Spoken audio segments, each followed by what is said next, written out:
महाराज जी के आज के विशेषांक में रक्षा सूत्र परिवार के सभी सदस्यों का हार्दिक स्वागत है। बाबा जी के भक्तों को राम राम। तब तक चलता रहा जब तक कि आम का फसल खराब हो जाने के कारण अन्न उपलब्ध नहीं हो गए।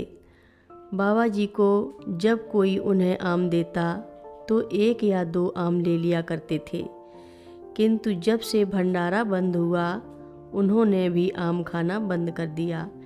मैं इस पर अपनी कोई प्रतिक्रिया व्यक्त नहीं कर सकता कि उन्होंने आम खाना यूं ही बंद कर दिया अथवा सोच विचार कर बंद कर दिया।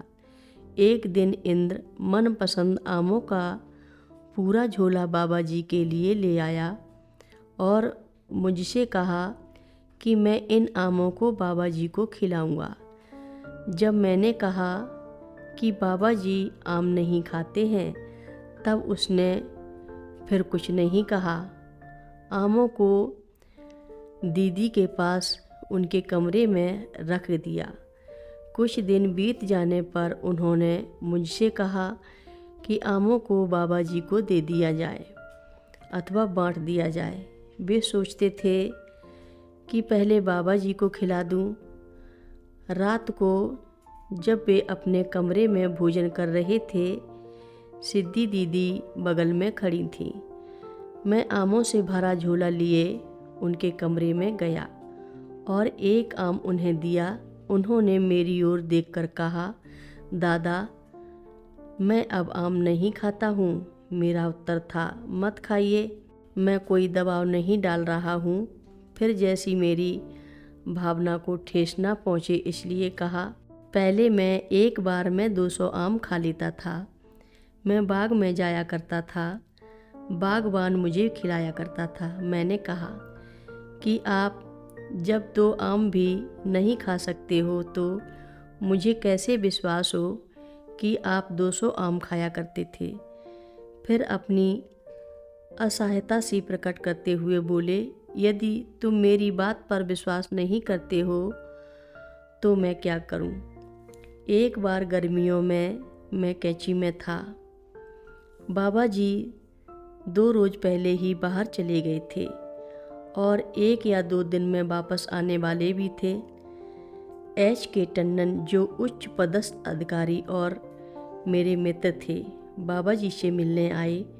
बाबा जी वहाँ नहीं थे और उस दिन लौटने वाले नहीं थे, इसलिए H.K. टंडन पूरा दिन मेरे साथ रहने के उपरांत सायंकाल चले गए। उन्होंने मुझे 300 रुपये देकर कहा कि सुधीर तुम बाबा जी के कमरे की खिड़कियों और दरवाज़ों पर तारों की जाली लगवा देना और यदि अधिक पैसों की आवश्यकता हो तो मैं और पैसा भेज दूंगा। बाबा जी दूसरे दिन आए और मुझसे टंडन के बारे में आने की बात पूछने लगे। जब मैंने उन्हें बताया कि उन्होंने कमरे में तार की जाली लगवाने के लिए पैसे दिए हैं, तब उन्होंने कहा, देखो जो मेरे साथ हैं वे मेरे लिए बिल्कुल चिंतित नहीं होते हैं और यह व्यक्ति जो फैजाबाद में रहता है मेरी कितनी चिंता कर मुझे आराम देने के लिए यहाँ आता है। इस प्रकार के मामलों में बाबा जी कभी कभी बिना किसी पर आरोप लगाए कमियों की ओर ध्यान दिलाते थे। बाबा जी हमारे बीच सशरीर नहीं हैं, हम अपनी स्मरण शक्ति पर ही विश्वास करते हैं। उनकी बातों को अपने मन में स्मरण कर आनंदित होते हैं, क्योंकि कानों को तो अब वे शब्द सुनाई नहीं देंगे। बाबा जी के प्रति अगाध भक्ति अब जीवन जैसे कुछ व्यक्तियों में ही मिलेगी। मैं और जीवन जब भी मिलते हैं बातें करने में अपने को भूल जाते हैं।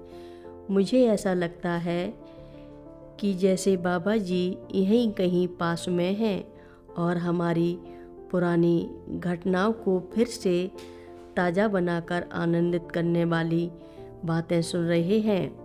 हर रोज़ महाराज जी की कथाएं सुनने के लिए सभी भक्तों का धन्यवाद।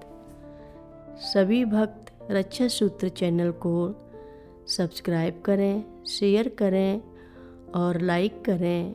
घंटी बजाना ना भूलें। कमेंट बॉक्स में लिख भेजें, जय नीप करोरी बाबा जी महाराज। सभी भक्त मिलकर बोलें, नीप करोरी बाबा जी महाराज की जय जय बोलो। सिद्धि माता की जय जय बोलो। काकड़ी घाट की जय जय बोलो।